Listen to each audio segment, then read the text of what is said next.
As you recall in the previous training video, we learned how to import data from the Excel workbook over here into Project, and more specifically is that we imported the task list here in the entry table.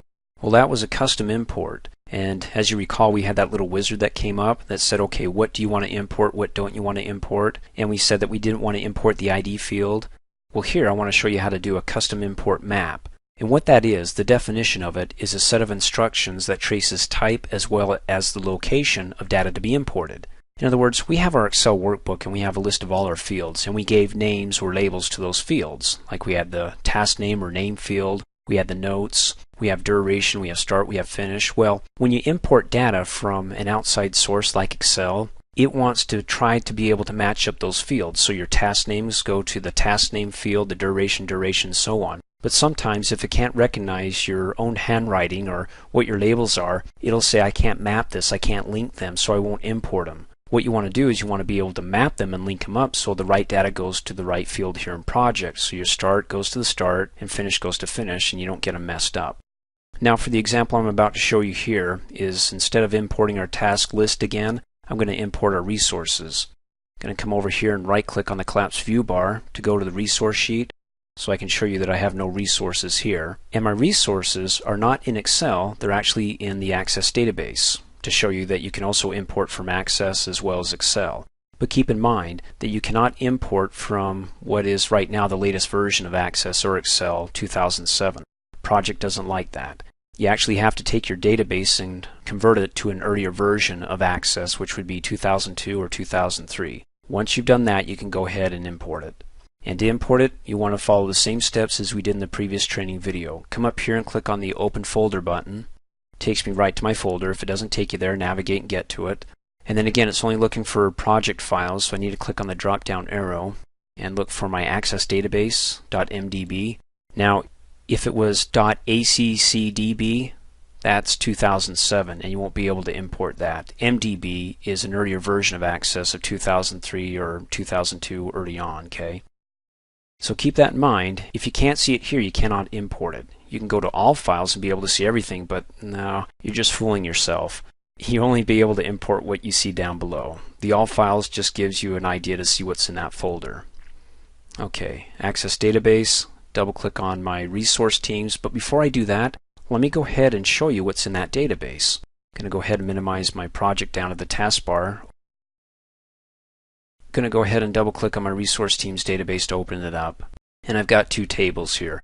I have my team 1 of resources, double click, and here we go. We've got their IDs, their departments, resource name, first name, last name, and their notes. Okay, and I've got to list them for the resource name as writer 111. So when I go to team 2, and if I import them, I can keep them separate. This is writer 222. Okay, so this is what I'm going to be importing here. Okay.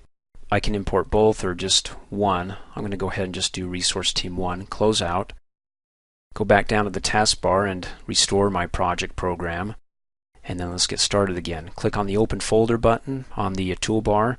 Again, go to your folder, change the file type, and go to your Access database. Find your database, double click to open up the Project Import Wizard, click Next, and let's get going. Now it says, do you want to create a new map or use an existing map? Well, we haven't saved a map, so I can't use anything existing yet. So I'm going to go with New Map and click Next. How do you want to import this file? Do you want it as a new project or append it to the current project that I have open? I'm going to select Append and click Next. And what do I want to import? Again, it's going to be my resources here. Click Next. Then you want to come up here and it says, okay, you've got your tables in your database. Pick which one that you want to import. Click on the drop down arrow.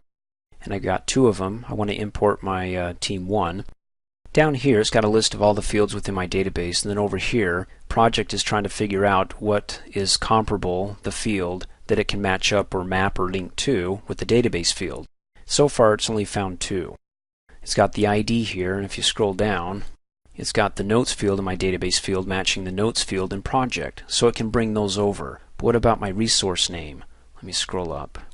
Like writer 1, writer 2, I mean, that's the name that I have in my database, but Project doesn't call it that. You can see down in the preview that it's only pulling over ID and notes. So I'm going to come over here and pick a field that Project will be able to map it to and pull it over to its correct corresponding field. I already know that field and it's called name. So if I click on the drop down arrow, type in the letter N, go to name, select it, and then click off in a blank area, you can see down below it's actually pulling in those names. So in other words, I created the database where in my database I called it resource name, but project doesn't call it that. It doesn't refer it to as resource name, so I just have to say, okay, that's fine.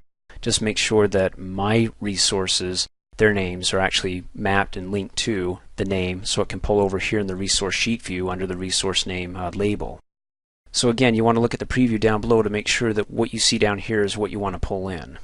If not, then either change the mapping field so it pulls the right label in so project can match it up just right, or go ahead and if you don't want it there at all, just select it and delete the row and remove it from being imported. But I'm good with what we've got here. I'm going to go ahead and click Next.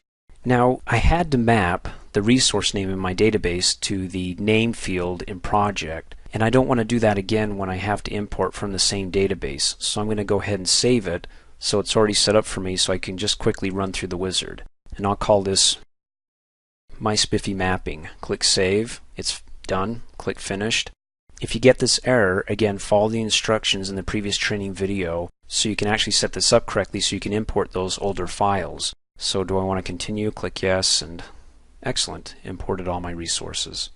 Now, as you recall, I already saved that mapping. So what I'm going to do here is I'm going to undo this, and I'm going to go ahead and re-import the same information, but instead of having to go through and to map the resource name field in my database to the name field in project, I'm just going to use my save map and bypass that. So to get started, click on the open folder.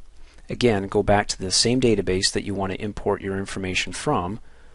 Double click on it, get the wizard started, and say use an existing map. So I don't have to go through all those steps because I already saved it.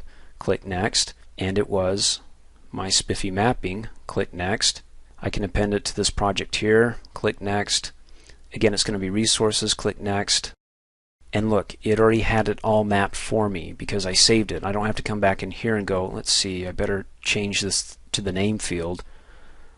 It's got everything that I needed. I can just go ahead and click Finished, say yes, I want older file formats to be imported, and I save myself an extra step there. Thanks for watching. Hey, as a quick reminder, if you like my video, please give it a thumbs up. You can also click on me and subscribe to my channel, get notified of the latest videos, and for only $2 a month, you can have access to all my Microsoft Office training videos.